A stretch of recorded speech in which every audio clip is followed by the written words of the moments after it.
हम लोग पिछले क्लास में रेजिस्टेंस किसी कंडक्टर कितना होता है यहाँ तक पढ़ लिए थे। उसके आगे स्टार्ट करते हैं हम लोग। आर इक्वल टू हम लोग पढ़े थे रो एल बाई ए। उसमें एक इम्पॉर्टेंट बात पढ़े थे कि ये तीनों ही चीज़ टेम्परेचर के बदलने से बदलती हैं। तो टेम्परेचर कांस्टेंट होगा तब जाके वो ओम्स लॉ प्रूफ हुआ था, V प्रोपोर्शनल टू I। फिर हम लोगों ने एक दो बात की लेंथ और एरिया के बारे में। किसी चीज़ कोई लेंथ एरिया डिसाइड करने के लिए करंट का होना बहुत जरूरी है। करंट कैसे पास कर रही है, जिसके लॉन्ग चल रहे उस लेंथ, जितना लेंथ वो क्रॉस करती है वो किसी मीडियम को पार करने में उसका लेंथ कहलाएगा, और उस करंट के परपेंडिकुलर जो पड़ेगा वो फेस एरिया कहलाएगी। इस पे हमने क्यूबॉइड वाला क्वेश्चन आपको कराया था। एक क्वेश्चन और करते हैं यहाँ पर इस पे, फिर आगे बढ़ते हैं। एक क्वेश्चन जो हम लोग अक्सर हर साल एक क्वेश्चन कराया जाता है क्लास में बच्चों को, और लकीली ये 2019 मेंस में एग्जाम में भी आया था। हमेशा ये हर क्लास में लेक्चर में ऐसा कराया जाता है, ये क्वेश्चन हर बार कराया जाता है। 2019 में डायरेक्ट सेम क्वेश्चन आया था। कहा कि अंदर का रेडियस ए है, ये बी है, और ये हॉलो स्फेयर है। आपको हमने हॉलो सिलेंडर का पिछले क्लास में क्वेश्चन कराया था। ये हॉलो स्फेयर है। कहा कि इसमें रेडियली अब एक करंट जा रही है, इसका रेजिस्टिविटी रो है, तो आप इसका रेजिस्टेंस बताओ। तो जैसा आपने वहां पर किया है सिलेंडर का, वैसे आप इसको ट्राई कीजिए। आप यहाँ वीडियो को पॉज कीजिए और इस क्वेश्चन को खुद से ट्राई कीजिए, तब हमारे साथ सोल्यूशन मैच कराइए। उम्मीद करते हैं सारे दोस्त इसको सॉल्व करके हमारे साथ सॉल्यूशन को अपना मैच करा रहे होंगे। तो सॉल्यूशन कर रहे हैं हम, तो जैसा कि पहले किए थे कि हम लोग को सिंस ये जैसे जैसे रेडियली बाहर जाएंगे एरिया बढ़ती जाएगी, इसलिए हम लोगों को एक एलिमेंटल यहाँ लेना पड़ेगा। ऐसा एलिमेंट लिए कंप्लीट, हम आधा ही दिखाएं, आप समझ रहे हैं सब लोग। क्या लिए, कैसा लिए, एक शेल लिए, स्फेरिकल शेल लिए, जिसका इनर रेडियस तो कितना है, x है, और थिकनेस है dx। तो इस सेल को पार करने में जो करंट इसको पार करेगी, कितना डिस्टेंस चलेगी dx, वो लेंथ कहलाएगा। और सेल का जो अंदर का एरिया होगा वो एक ही तरह एक जगह लेंगे, तो उसका dr छोटा सा रेजिस्टेंस कितना हो जाएगा, रो इंटू dl की जगह क्या लिखेंगे, dx अपॉन एरिया। एरिया हो जाएगा 4 पाई x स्क्वायर। फिर हम लोग इसको इंटीग्रेट कर देंगे a से b तक, तो हमको नेट रेजिस्टेंस आ जाएगा रो अपान 4 पाई बाहर आ गया, 1 अपान एक्स स्क्वायर का इंटीग्रेशन करेंगे तो -1 अपान एक्स आएगा a से b। 1 अपान एक्स स्क्वायर का नीचे -2 हो गया, ये इंटीग्रेशन से आएगा। So will put the value and get the result कितना, upper limit minus minus lower limit. So finally R is rho AB upon कितना, 4 pi B minus A। So this is the answer। ठीक है। अब आपको यहाँ पर एक ये होमवर्क रहेगा, आप अपने से घर में क्वेश्चन करेंगे। ये इसी तरीके का क्वेश्चन है। इसमें कहा कि एक ऐसा फ्रस्टम है। फ्रस्टम का मतलब कोन का एक हिस्सा है। ये कोन का एक हिस्सा हुआ, एक कोन का एक पार्ट हटा दिया। कहा कि एक ऐसा है जिसकी लंबाई L दी गई है, यहाँ का रेडियस A दिया गया है और यहाँ का रेडियस B दिया गया है, और इसकी रेजिस्टिविटी रो गिवन है। करंट ऐसे अलोंग द लेंथ आके पास करती है, तो इसका हमको रेजिस्टेंस निकालना है। एक क्वेश्चन आप घर में खुद से ट्राई करेंगे तो आपको नेक्स्ट क्लास में बताया जाएगा। फाइंड द रेजिस्टेंस, बस सिंपल। मैं इसका आंसर यहाँ लिख देता हूँ ताकि आप क्वेश्चन करें घर में, वो आंसर नहीं आता फिर से भी ट्राई कर सकते हैं। आंसर आएगा आपका rho into A B, rho L length L होगा, सॉल्व कीजिएगा अपने से आएगा। Rho L upon pi A B. ये सॉल्यूशन आप कीजिएगा, आपका आंसर ऐसा आना चाहिए। तो हम लोग नेक्स्ट क्लास में इसको सॉल्व करेंगे। तो रेजिस्टेंस वाली बात यहाँ फिनिश करते हैं कि किसी गिवन मटेरियल का किसी लेंथ ब्रेड्थ एरिया सब दे दिया तो रेजिस्टेंस कैसे निकालेंगे, ये फिनिश करते हैं। हम लोग आगे बढ़ाते करते हैं। आगे में पहले हम लोग नहीं, एक क्वेश्चन और करना चाहेंगे जो बहुत फ्रिक्वेंटली आस्क्ड क्वेश्चन है, मेंस के लिए बहुत फेवरेट क्वेश्चन है। ये क्वेश्चन कर लेते हैं फिर बढ़ेंगे। क्वेश्चन लिखिए, ये कि a conducting wire has resistance R naught R. A conducting wire has resistance R. Find its new resistance. Find its new resistance if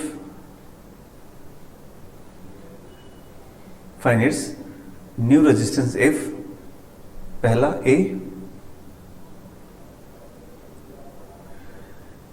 पहला its length is doubled.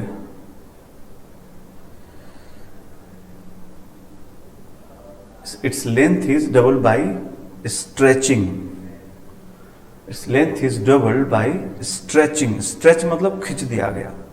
Length is doubled by stretching. दूसरा, the wire is remolded. यहाँ पहला था क्या, double length कर दिया तो, दूसरा है रीमोल्डेड। मतलब मटेरियल को गला के फिर से बनाया गया। Remoulded in a wire of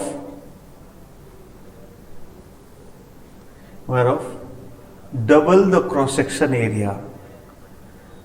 remoulded in a wire of double the cross section area. उस वायर को गला के नया वायर बनाया तो उसके एरिया दुगना एरिया का वायर बनाया तो ऑफकोर्स लेंथ छोटा हो गया, वो वॉल्यूम नहीं बदलेगा। ये क्वेश्चन ये मेंस में अक्सर आते रहता है। इसका बहुत आसान तरीका होता है, इसलिए एक बार हम आप जरूर सामने सामने बात कर ले। तो पहले तो आप खुद से इसका आंसर निकालिए, फिर आगे देखिए मेरे साथ। सब लोग यहाँ पे सॉल्व कीजिए, तब मेरे से आंसर मैच कराइए। ओके, तो उम्मीद करते हैं सारे दोस्त इसको सॉल्व किए होंगे। और फिर हम आप सोल्यूशन देख रहे हैं क्या कि वी नो आर, सोल्यूशन हम लिख रहे हैं R equal to rho L by A. Length बदलेंगे तो एरिया बदले, बिकॉज वॉल्यूम को सेम रहना, मटेरियल वही है।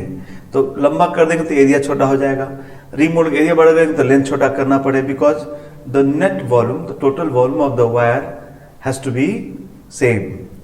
सो it is not that you can change the length, double हो गया तो आर डबल हो गया, because you will change the length, area will change, you will change the area, length will change. So both L and A will change if we change one of those quantities. So what should we do? We should ये formula को change करना। We should change the formula जिसमें वो है। जैसे length बदल रहा है तो इसमें एरिया हटा देंगे, एरिया बदल दे लेंथ हटा देंगे, तो बहुत सिंपल प्रोपोर्शनल और इनवर्सली प्रोपोर्शनल टाइप का क्वेश्चन हो जाएगा। जैसे हमको पहला कहा कि लेंथ डबल करो, तो मैं पहले के सोल्यूशन में ऐसा करूंगा, फॉर्मूला का जो रो एल बाई ए है इसमें ना मैं लेंथ को तो लेंथ का मल्टीप्लाई ऊपर नीचे कर लूंगा, मेरा हो जाएगा rho L square upon A L. You know A L, area to length is the volume of wire which is constant, so it becomes rho L upon volume. Now since V is constant, so if you double the length, V is constant, rho is constant, so R will becomes क्या 4R। जो initial अगर R not रहा होगा तो double करने से L square 4 answer हो गया 4R नॉट। दूसरे में they are saying to remold and increase the area by double कर देना एरिया को, so will eliminate area, so multiply area, ऊपर नीचे एरिया को मल्टीप्लाई कर दीजिए तो क्या हो जाएगा rho L A upon A square. A का मल्टीप्लाई कर दिया, again L A becomes V, rho into V upon A square. So V is constant, rho is constant. Once area is doubled, R will become 1/4. So this answer is R naught by 4.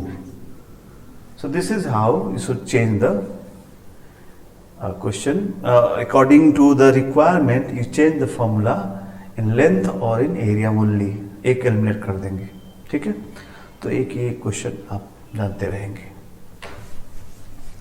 इसके बाद हम लोग बात करने जा रहे हैं आपसे, जब हम लोग याद कीजिए, जब हम लोग ये ड्रिफ्ट वेलोसिटी पढ़ रहे थे तो वहां पे डिफाइन हुआ कंडक्टिविटी एंड रेजिस्टिविटी. तो वहां पे एक बात हुआ था आपसे कि जब हम किसी कंडक्टर को हीटिंग करते हैं तो उसका रेजिस्टेंस बढ़ जाता है और सेमी कंडक्टर घट जाता है. इसका आपको प्रॉपर थ्योरेटिकल लॉजिक आपको बताई गई है, ठीक है. Now will go for numerical value कि how if we change the temperature of the conductor, how will its resistance change? So in the relation R equal rho L by A, all the three quantities rho, L and A, all the three quantities changes with change in temperature. Rho temperature बढ़ता है तो रो भी बढ़ता है, area length बढ़ता है, area सब बढ़ता है. सो इसीलिए हम लोग तीनों को इफेक्ट का लेते हैं. तो पहला पढ़ते हैं हम लोग टेम्परेचर, हेडिंग डालेंगे सब लोग, temperature dependence of resistivity. Temperature dependence of resistivity. तो similar to thermal expansion, it has been observed experimentally that d rho, fractional change in resistivity, is proportional to change in temperature. ये experimental observation से बात पता चला. d rho upon rho proportional to dt.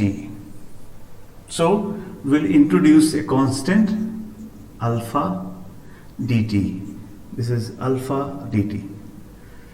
ये alpha एक linear expansion में भी alpha आया था, अल्फा बीटा गामा, अगर आपको याद हो, बट ये वो वाला अल्फा नहीं है. ये नया इसका अल्फा यहाँ अलग है, यहाँ का अल्फा है, इसको बोला जाएगा temperature coefficient of resistivity. Temperature coefficient of resistivity, ये अल्फा अलग चीज, अल्फा अलग चीज है. ओके, तो डी रो अपॉन रो इतना. अब कोई भी मैथ पढ़ने वाला स्टूडेंट ये बात को समझता है कि अगर हमसे फिर हमको इनिशियल रो दिया जाएगा and they will ask you for the final rho, will integrate यहां से इंटीग्रेशन कर सकते, D rho upon rho equal to alpha D T का इंटीग्रेशन. इनिशियल टेम्परेचर पे इनिशियल रो होगा, फाइनल टेम्परेचर फाइनल रो आएगा. तो ये इंटीग्रेशन आप कर सकते हैं. इवन मैं तो ये भी बोलता हूं कि अल्फा में वैरी, ये कांस्टेंट नहीं है, कोफिशिएंट है. अल्फा में वैरी विथ टेम्परेचर. हम तैयार रहिए, अल्फा कांस्टेंट नहीं होता, कहीं कांस्टेंट नहीं बोला गया, it's a coefficient. And this is how we, अक्सर आप देखेंगे जहां जहां क्वेश्चंस फिजिक्स में कहीं प्रोपोर्शनैलिटी कांस्टेंट कोफिशिएंट कहा जाता है और कहीं कहीं कांस्टेंट कहा जाता है. प्रोपोर्शनैलिटी कांस्टेंट, एक कोफिशिएंट. तो दो वर्ड इजिली जहां भी कांस्टेंट कहा जाता है वो फिर चाहे कुछ भी हो वो कांस्टेंट नहीं बदलते.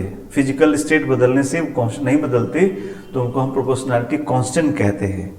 और जहां कोफिशिएंट कहा जाता है तो बी प्रिपेयर्ड कि वो फिजिकल सिचुएशन बदलेगा तो दैट विल चेंज. इसीलिए ऐसा कोफिशिएंट कहा जाता है, ठीक है. तो अल्फा में वैल्यू टेम्परेचर. तो अगेन आप, मैंने कहा मैथ के स्टूडेंट हैं, आपको क्या डर है, अल्फा दे दिया मैंने 2t square D T, is it bother you? 2t square D T, T cube by 3, ये D rho by rho log हो जाएगा, ln रो हो जाएगा. So this is how we can integrate. मैं उस इंटीग्रेशन में नहीं फंसने जा रहा हूं.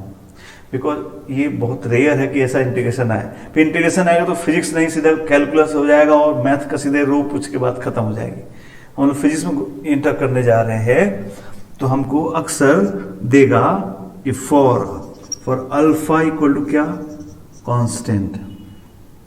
अच्छा एक बात मैं कह दूं सर आपसे, मैं अगर जब ये लिख ही दिया है तो मैं यहां पर लिख देता हूं कि refer NCERT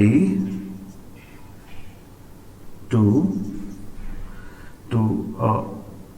see the variation of rho for different materials। कुछ एक दो मटेरियल, दो ही दिया, तीन दिया है, एक कॉपर का दिया है और एक एलॉय का दिया हुआ है और एक तो सेमीकंडक्टर का टाइप का दिया है। एनसीईआरटी में यहीं पर एक ग्राफ बना हुआ है, मैं चाहता हूं आप खुद से पढ़े, मैं ग्राफ बना दूंगा, यही बात खत्म हो जाएगा। इसी बहाने आप थोड़ा बुक पलटिए, देखिए कैसे बदलता है अल्फा, ये कैसे वेरी चीजें, रो कैसे वेरी करती हैं, अल्फा बदलने से चीजें बदलती हैं, आप इसको देखेंगे।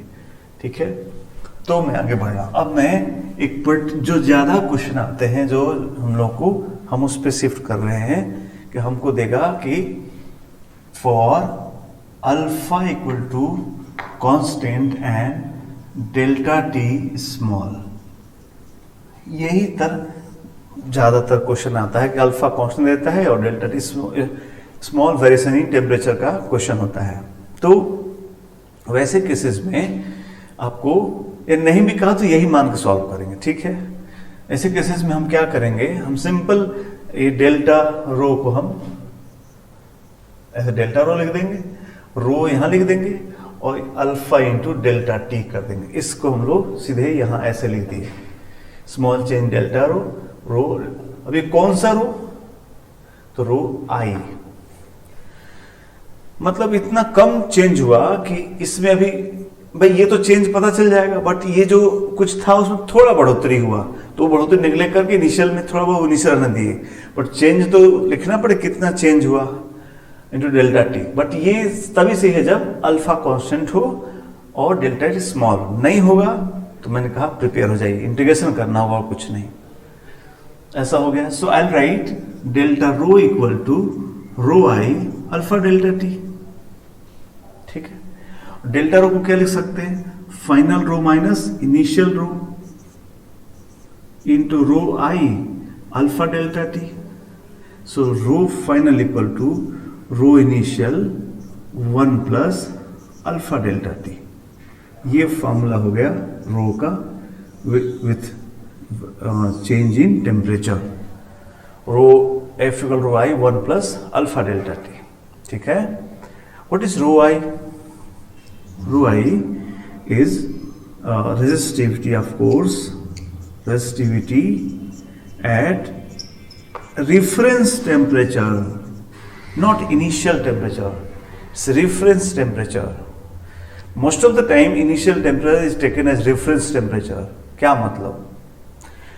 क्वेश्चन कहता है कि एक कॉपर वायर का 10 डिग्री सेंटीग्रेड पर 10 ओम रेजिस्टेंस था, 10 डिग्री सेंटीग्रेड पर 10 ओम रेजिस्टेंस था, तो 50 डिग्री सेंटीग्रेड पे या 20 डिग्री सेंटीग्रेड पे बताओ बस। तो जहां रेफरेंस मतलब जहां का जिस टेम्परेचर पे हमको रो एग्जैक्ट पता, वही हमारा रो आई है।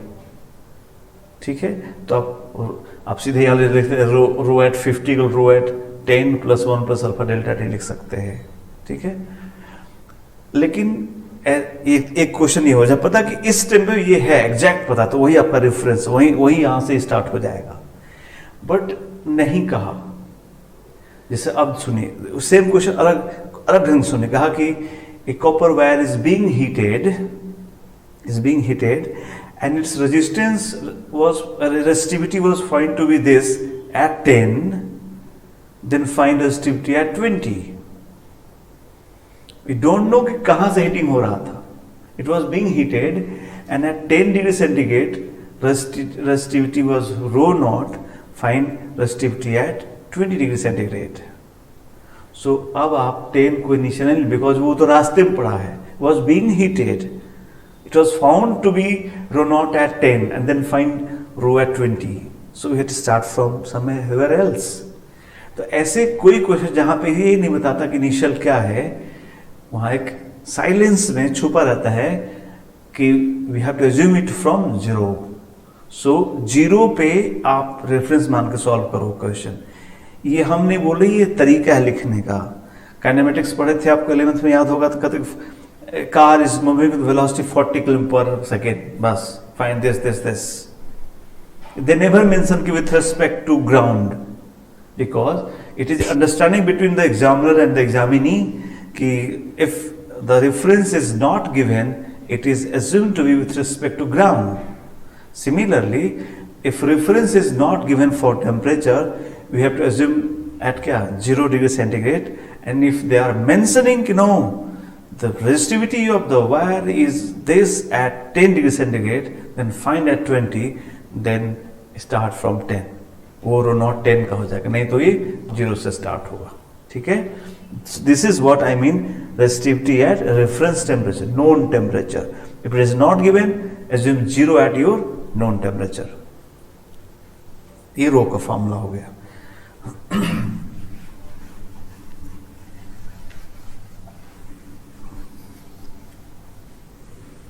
अब हम उसका निकालते, रेजिस्टेंस निकालते. रेजिस्टिविटी अगर तो रेजिस्टेंस निकालने जा रहे हैं हम. We know that R is equal to rho L by A. So R final मतलब हम हीटिंग कर दिए. R फाइनल इनिशियल टाइप हो गया, तो rho final L final upon A final, ऐसा होना चाहिए. सब कुछ फाइनल वाला लेना चाहिए टेम्परेचर बढ़ाने से. I'll put all those values here. तो क्या हो जाएगा, रो I 1 plus alpha delta T, ये रो F हो गया. L का फॉर्मूला जानते होंगे आप लोग, Li 1 plus alpha delta T. अब यहां 2 अल्फा आ गया, इसलिए कंफ्यूजन होगा. इसलिए मैं करता हूं क्या, इस अल्फा में थोड़ा सा ऐसा कर देता हूं, अल्फा L लिख देता हूं. समझ जाएंगे सब लोग. ये अल्फा अलग होता है, ये है टेम्परेचर कोफिशिएंट ऑफ रेजिस्टिविटी, ये है कोफिशिएंट ऑफ लीनियर एक्सपेंशन. दोनों को वैल्यू अलग अलग होती है, इसलिए रो अल्फा एल मतलब लीनियर वाला अपॉन एरिया का formula AI 1 plus beta delta T, if you remember. तो ऐसा R हो गया. तो अब हो गया भाई, जो नया बात सब देगा, initial length, final length, alpha beta सब देगा, तो आप सॉल्व कर लीजिएगा. अगर आपको याद आता हो कि अगर आइसोट्रोपिक मटेरियल है तो बीटा इज ये 2 अल्फा, वो अलग बात है. ये सब हो गया. अब मैं एक बात, तो ये हो गया, आपको इनिशियल पता है, initial length, initial area, initial rho पता है, फाइनल टेम्परेचर दे दिया, और सब कुछ अल्फा बीटा आपको दे दिया, तो फाइनल रेजिस्टेंस आप ऐसे निकालेंगे. अब यहां पे एक और शर्त लिखा जा रहा है, क्या कि if we neglect thermal expansion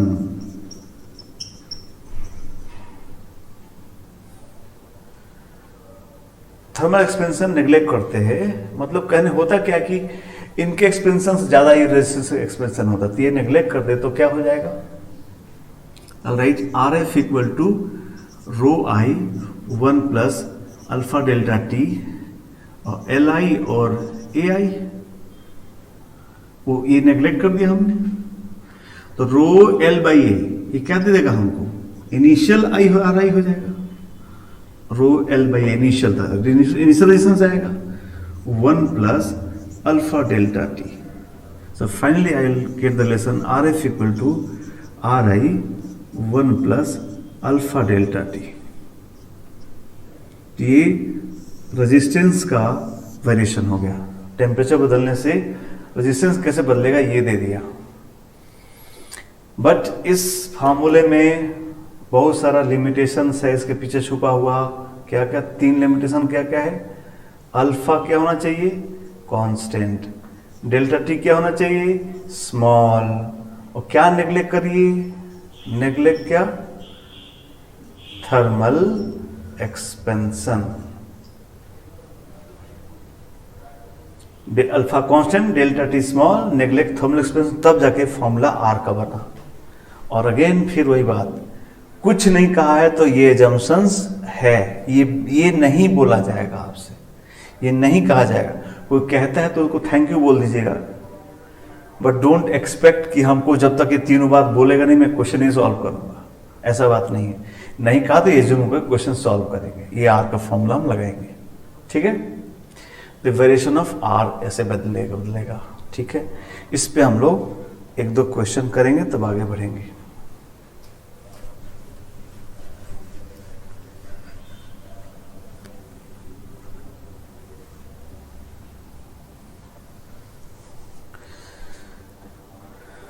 इस कॉन्सेप्ट पे क्वेश्चन करेंगे हम लोग। एक तो सीधा क्वेश्चन हो गया जो मैं नहीं करा रहा हूं आपको, सीधा क्वेश्चन हो गया कि 10 डिग्री सेंटीग्रेड पर इतना रेजिस्टेंस है तो 20 डिग्री पे बताओ अल्फा देगा, सॉल्व कर लीजिएगा। वो नहीं कर गए हम लोग, थोड़ा अच्छा क्वेश्चन कर रहे हैं। कैसा? कहा कि आपके पास 2 वायर है, कहा कि 2 वायर्स हैं ऐसे ऐसे, इसका लेंथ 12 है, इसका लेंथ L है, ठीक है, अलग लेंथ के हैं। इसका अल्फा है, इसका 2 अल्फा है, क्या? ये वाला alpha, temperature coefficient of resistivity, इसका अल्फा 2 अल्फा है। इसकी जो इसका रेजिस्टिविटी रो है, इसका रेजिस्टिविटी 4 रो है, ठीक है। दोनों अलग मटेरियल हो गए, ये अलग मटेरियल का बना हुआ है, ये अलग अलग मटेरियल का बना हुआ है, और ऐसा रेजिस्टेंस सीरीज में जोड़ दिया है, 2 ऐसा वायर जोड़ दिया है ऐसा। तो कहता है कि फाइंड ए, पहला तो equivalent initial resistance, equivalent initial resistance. दूसरा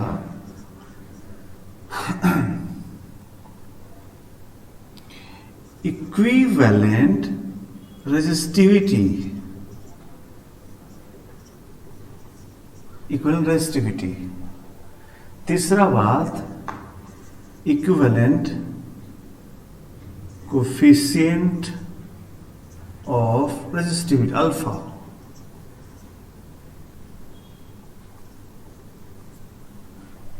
रो इक्विवेलेंट, अल्फा इक्विवेलेंट निकालना है। एक ट्राई कीजिए अपने से, फिर मैं आपके लिए सॉल्व करता हूं।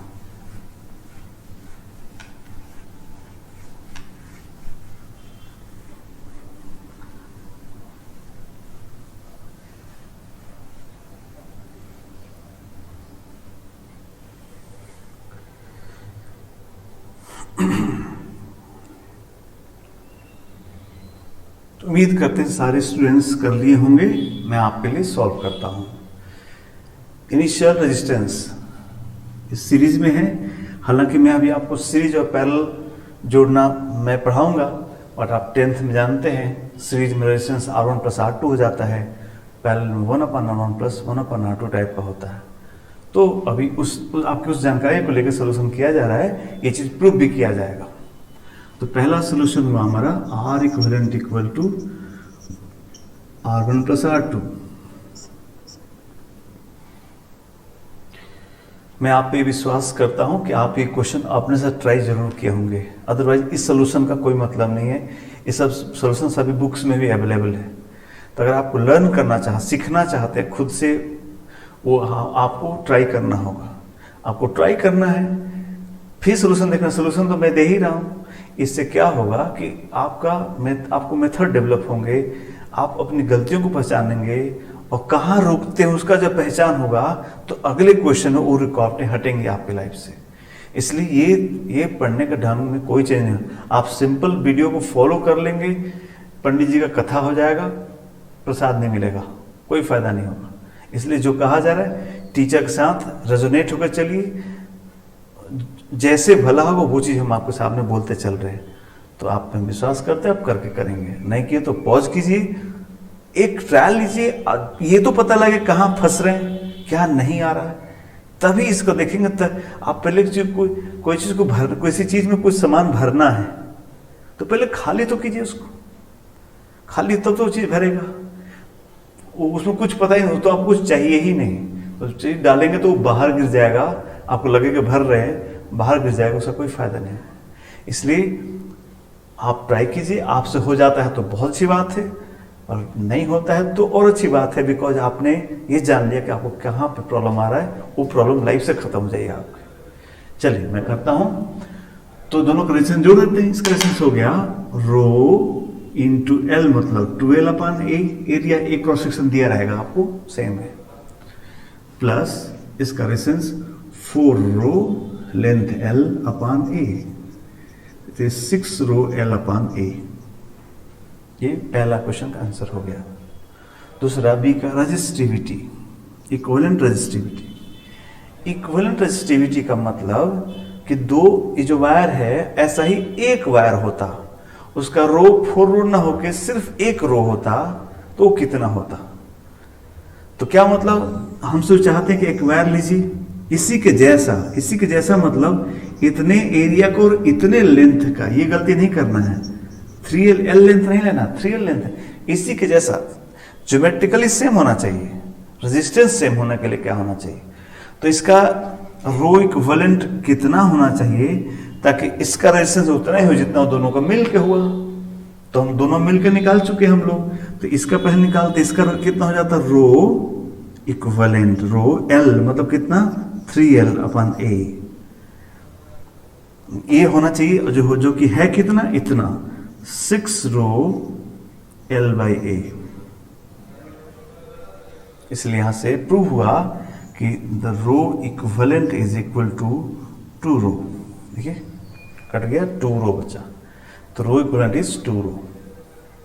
Finally alpha equivalent, alpha equivalent का मतलब क्या हो, अल्फा इक्विवेलेंट मतलब ये हुआ कि इनकी जगह पे ऐसा एक वायर हो, एक ही वायर होता, उसका सिर्फ एक अल्फा होता, जिसको हम अल्फा इक्विवेलेंट कहते, तो इन लोगों को भी डेल्टा टी से टेम्परेचर बढ़ाते और इसको भी टेम्परेचर बढ़ाते, तो भी दोनों का रेजिस्टेंस क्या होता, सेम बढ़ता, तब जाके कहलाता कि अल्फा इक्विवेलेंट होता। इसलिए हम लोग क्या करेंगे, इन दोनों को हीट करेंगे पहले डेल्टा टी से, इनका रेजिस्टेंस निकाल कर रखेंगे, और अपना एक वायर लेंगे, उसको हीट करेंगे, उसका आर निकालेंगे और दोनों आर को इक्वेट कर देंगे। तो चलिए, इनको अगर हम डेल्टा टी से हीटिंग करते तो इनका रेजिस्टेंस कितना हो जाता बताइए। तो आर का फॉर्मूला क्या, R initial 1 plus alpha delta T, इसका आर कितना था, rho into 12 by A, 1 plus alpha मतलब अल्फा डेल्टा टी, ये हो गया R1। देख रहे हैं, ये R डैश मतलब क्या, हीटिंग करने के बाद रेजिस्टेंस तो पता ही हम लोग कितना है, 6 रो L बाई पता ही है, बट डेल्टा टी से हीट करेंगे तो कितना होगा, और अकेले इसको हीट करते उतना ही हो जाएगा, दोनों इक्वल होगा, तब इक्विवेलेंट कहलाएगा उसका। तो प्लस इसको हीट किया जाए तो इसका कितना हो जाएगा, तो कितना था, 4 rho L by A, R initial 1 plus कितना अल्फा, 2 अल्फा डेल्टा टी। ठीक है, तो जरा इसको सिंप्लीफाई कर लूं मैं, तो हो जाएगा, देखिए यहां से 2 रो L बाई है, 4 रो L बाई, तो हो जाएगा 6 रो L बाई ए, ये हो गया, प्लस ब्रैकेट ओपन करिए तो यहां हो जाएगा 2 रो L by A delta T. ठीक है, अल्फा डेल्टा टी प्लस ये वाला कितना, 4 to 8 rho L by A alpha delta T. जरा और उसको सिंप्लीफाई कर लिया जाए, देखिए गलत हो रहा है, ये 4 नहीं, कितना है, 6 है, 2 यहां और 4 यहां, 6 है। ओके, तो हो गए 6 रो L बाई ए प्लस ये ऐड कर दिया जाए, 8 और 2 कितना, 10 रो L by A alpha delta T. ये हो गया, उस वायर को अगर हम डेल्टा टी से हीटिंग करते तो इतना होता, अब अकेले इस वायर पे हीट किया जाए डेल्टा टी से तो इसका रेजिस्टेंस आर डबल डैश कितना हो जाता, तो इसका रेजिस्टेंस कितना है, इतना है। इक्विवेलेंट, इसका इक्विवेलेंट इतना है। या अगर वैसा नहीं करना चाहते तो आप ये भी लिख सकते हैं, या रो इक्विवेलेंट लिख सकते हैं आप। तो रो इक्विवेलेंट लिख रहे हैं हम, रो एक वायर होता, तो रो इक्विवेलेंट कितना हो जाता, हम आर इक्विवेलेंट लिख देते हैं। आपको किसी कोई कंफ्यूजन नहीं, एकदम दोनों बात सेम, जैसा भी आपको उचित लगता है। हम आर इक्विवेलेंट लिख लेते हैं तो हो जाता 6 रो एल बाई ए। वही बात है, कैसे वही बात है, 2 रो 3L by A, 6 rho L by A, 1 plus alpha equivalent delta T. यही चाहते हम कि हम अल्फा ना, अल्फा टू अल्फा नहीं, एक अल्फा होता तो क्या होता। और अगर इक्विवेलेंट होना है तो दोनों बातें सेम होनी चाहिए, तभी इक्विवेलेंट बात हो गया, यानी ये दोनों बराबर होना चाहिए। तो दोनों इक्वल कर देंगे हम लोग, इक्वल करते देख रहे हैं, 6 रो एल बाई ए ये कट जाता, ताकि ऊपर कितना हो, तो ऊपर R equal to R double dash होना चाहिए। इसलिए 10 rho L by A delta T, alpha delta T should be equal to ये वाला कितना, 6 rho L upon A alpha equivalent delta T. यहां से हमारा आंसर आ गया, rho L by A delta T cancel हो गया, rho L by A delta T cancel हो गया। सो अल्फा इक्विवेलेंट आ गया 10 by 6 alpha, that is 5 alpha by 3। तो अल्फा इक्विवेलेंट ऐसा निकाल लेंगे। तो ये तरीका है किसी equivalent resistance, equivalent resistivity, equivalent alpha, ऐसा कर सकते हैं किसी क्वेश्चन का। ठीक है, ओके।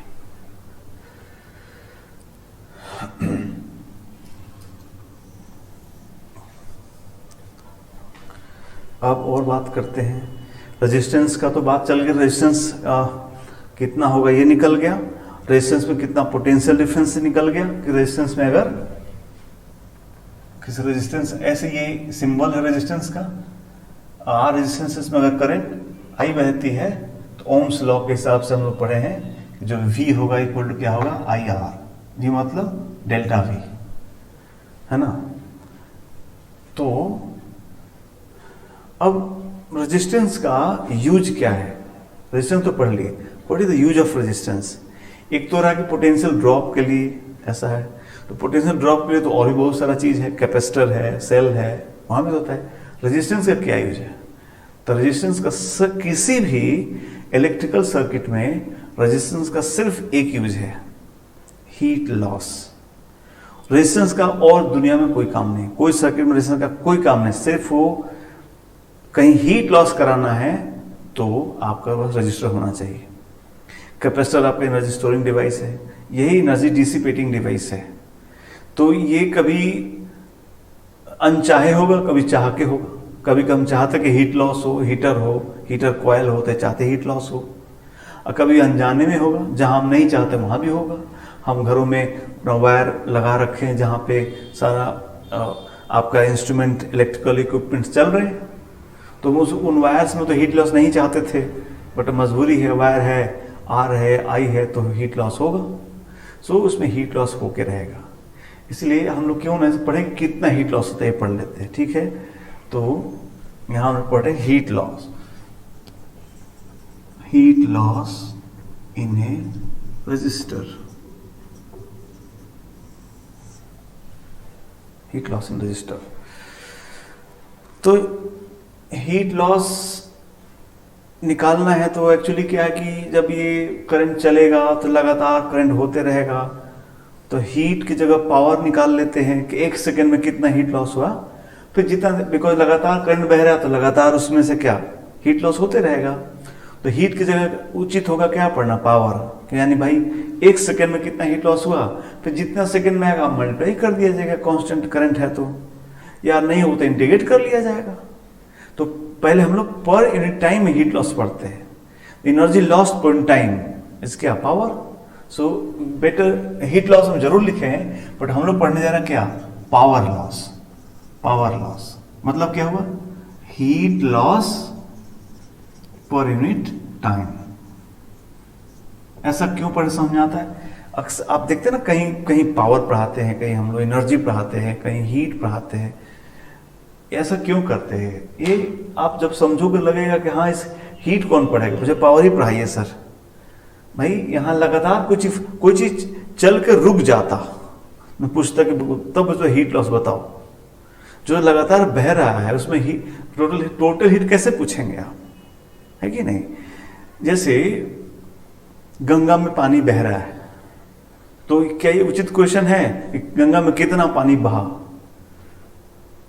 टोटल अमाउंट बताओ?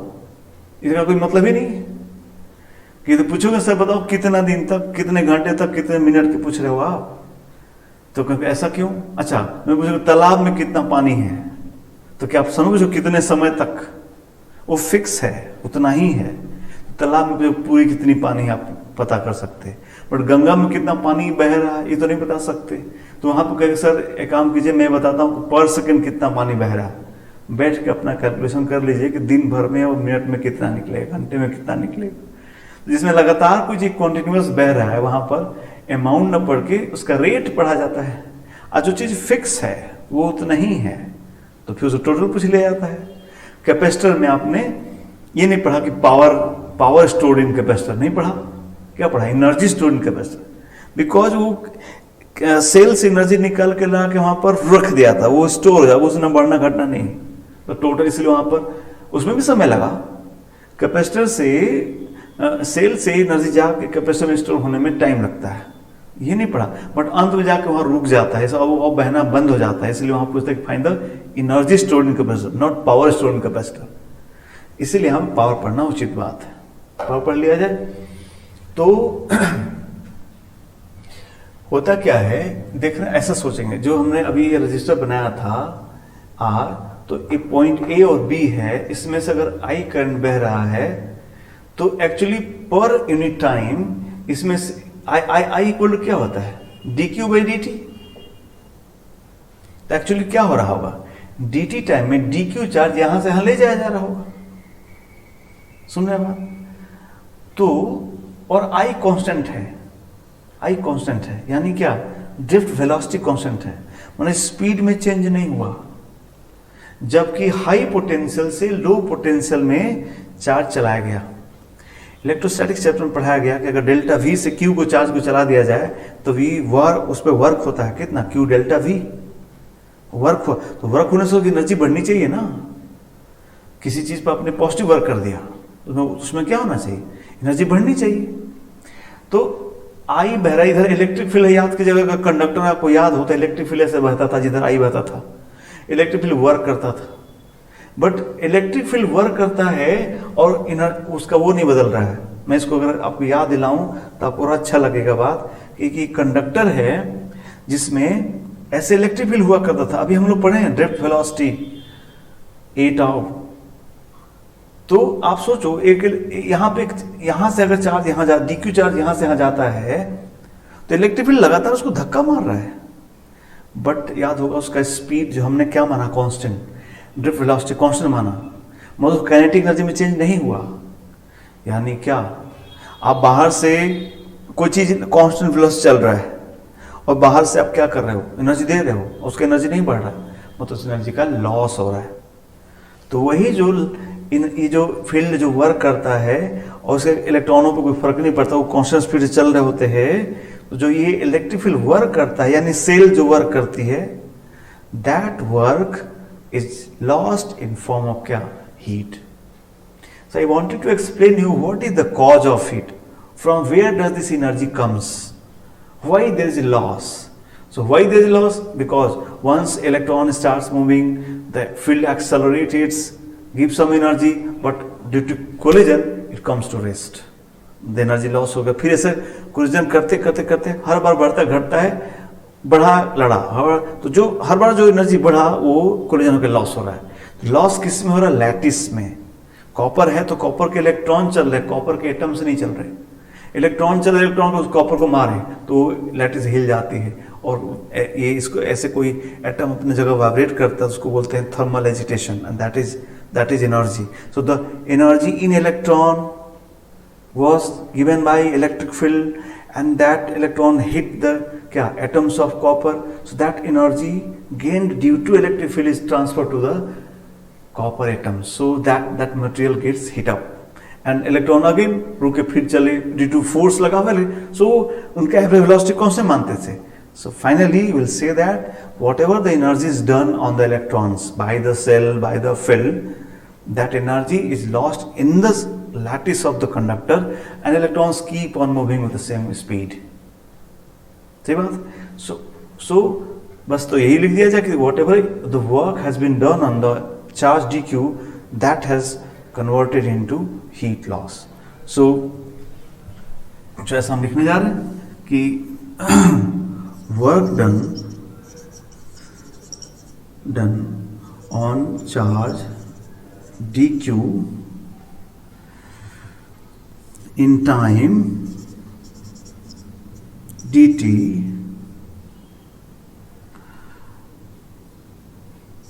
for the motion from A to B. एक डायरेक्शन से, इस डायग्राम से कॉन्टेक्स्ट लेके लिख रहा हूँ, ए से बी जाने में जो वर्क हो क्या हुआ, कहाँ गया.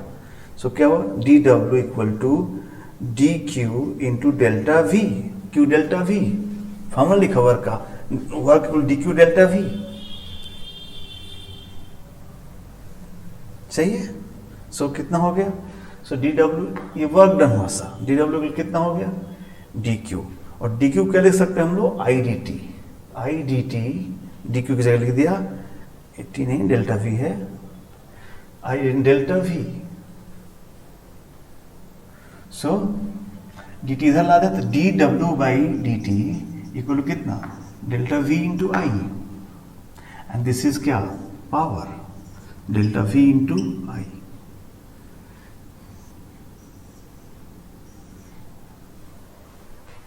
ये फॉर्मूला हो गया पावर लॉस का. ये इसका यूनिट क्या होगा, जूल पर सेकेंड, यानी क्या, वॉट. क्या मतलब, अगर किसी इस एक पावर लॉस कहां भाई, ध्यान रहे किसमें, सिर्फ रजिस्टर में, हर जगह नहीं लगा दोगे फॉर्मूला. रजिस्टर का फॉर्मूला मतलब कंडक्टर ही तो रजिस्टर है. तो कंडक्टर्स के लिए फॉर्मूला है, हर जगह पावर का फॉर्मूला अलग अलग होगा. So V delta V into I. Delta V क्या है, डेल्टा वी क्या है, पोटेंशियल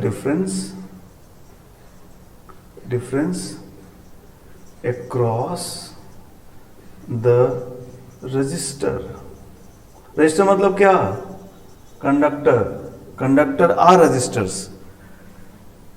ठीक है, copper is resistor but copper is a conductor. It is acting like a क्या, रजिस्टर. उसका बिहेवियर का नाम है क्या भाई, यहां तो करंट, कॉपर का बहुत सारा काम है बट यहां तो करंट को रेजिस्टेंस दे रहा है, इसलिए रजिस्टर नाम कहते हैं हम लोग.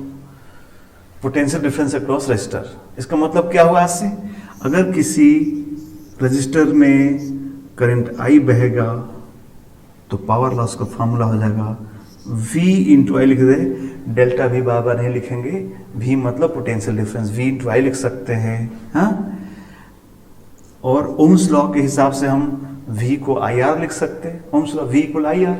सो इसको लिख सकते हैं क्या, IR तो I स्क्वायर R लिख सकते हैं, या I को भगा सकते हैं, V equal to I R, तो I equal to V by R. V by R मतलब कितना हो गया, V स्क्वायर बाई आर हो गया. सो ये फॉर्मूलेज करेंगे हम लोग.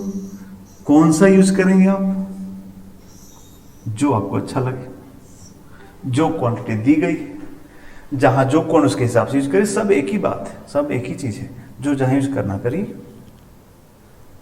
ठीक है, तो ये हुआ क्या, पावर लॉस.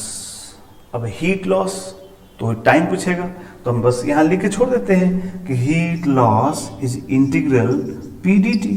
That's all.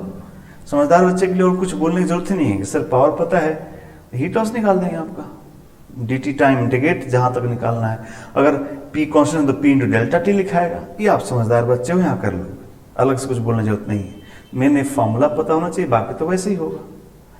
से हुआ रेजिस्टेंस के बारे में हम लोगों ने क्या क्या जाना. रेजिस्टेंस किसी वायर का कितना होगा, किन किन चीज़ों को बदलता है, कैसे वेरी करता है, हाँ, उसका काम क्या है, वो कैसे एनर्जी का लॉस कराता है, ये बात हम लोग समझ में आ गई। ठीक है, ओके। अब जब हम इसका वैल्यू निकालना सीख लिए, इसका यूज करना सीख लिए, तब हमको इसको किसी सर्किट में अब यूज करना चालू कर देना चाहिए। भाई ये तो फॉर्मूला है ना अभी तक, अब कितना होगा इस सर्किट में लगाने से पता चलेगा। तो अब हम लोग सर्किट में आने वाले हैं, कैसे सर्किट में रेजिस्टेंस आएगा तो कितना करंट बहेगा, कितना पावर लॉस होगा, ये सब। उससे पहले हम लोग यहाँ पर करंट निकालने के लिए, सर्किट में घूमने के लिए कुछ एक लॉ रूल है कि इसको बोलते हैं किरचॉफ्स रूल। तो वो देख लेते हैं, किरचॉफ्स रूल बहुत बेसिक रूल, बहुत सिंपल रूल है, देख लीजिए। जो ऑब्वियस रूल है किरचॉफ्स रूल, पहला कहता है ज्वाइंट रूल। ज्वाइंट रूल क्या हुआ? बहुत बात सिंपल हुई, जब आप सब जानते हैं सब लोग कि किसी ज्वाइंट पर जितनी करंट आएगी उतनी ही करंट जाएगी। I1 plus I2 equal to I3. This is joint rule. Because charge conservation, जितना चार्ज आया है, यहाँ चार्ज स्टोर करने कोई डिवाइस नहीं, बिकॉज ये रजिस्टर्स है, वायर्स है, and resistors are not charge storing devices.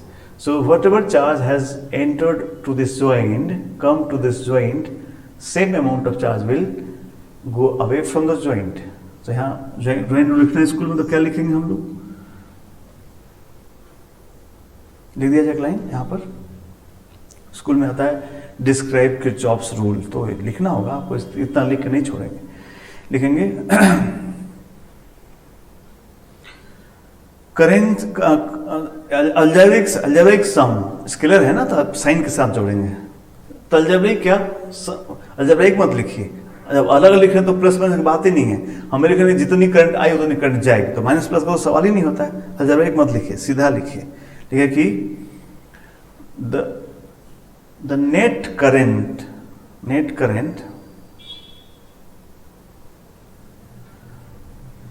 coming to a joint, net current coming to a joint is same as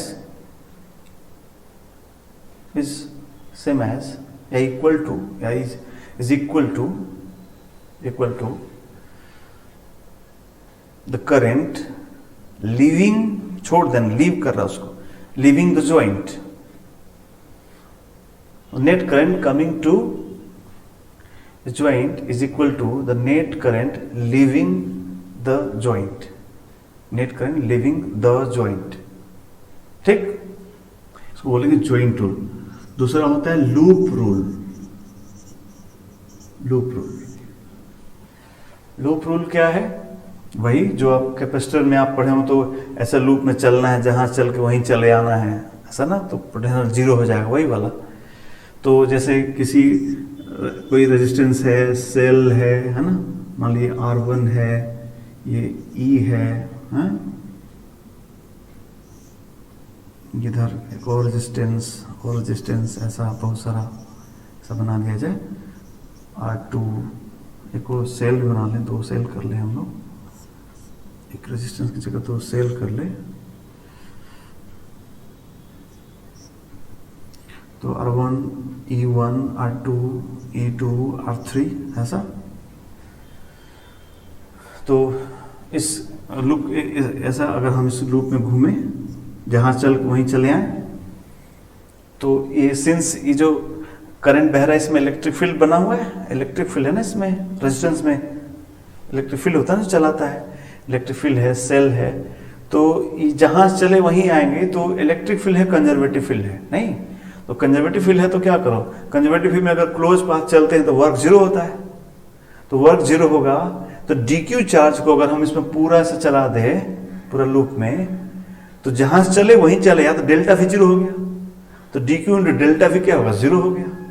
इसलिए पूरे लूप में अगर हम चलते हैं तो डेल्टा भी जीरो होगा, जहां थे वहीं आ गए, इसलिए डेल्टा वी जीरो होगा। दिस इज नोन एज क्या, किरचॉफ्स लूप रूल। क्या लिखने वाले हम लोग, लिखने वाले हैं किसी क्लोज लूप में अगर हम सारे एलिमेंट्स आर वन सेल, सारे एलिमेंट्स के क्रॉस पोटेंशियल डिफरेंस को अलजेब्रिकली जोड़े, साइन के साथ जोड़े, अलजेब्रिक सम जोड़े, तो क्लोज लूप में टोटल इसका सम जो है जीरो होगा। डेल्टा वी पोटेंशियल ड्रॉप सबका मिला के जीरो हो, बिकॉज इनिशियल फाइनल बराबर होना चाहिए।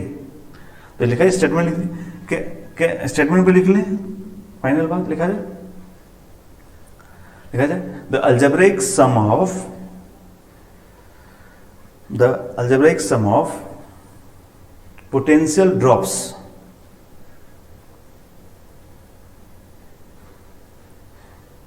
Potential drop is difference word लिखो बालक, algebraic sum of potential difference.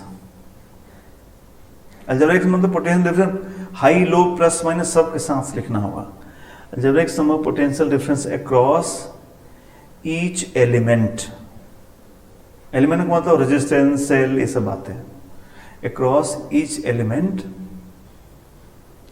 In a closed circuit, in a closed circuit is zero, is zero.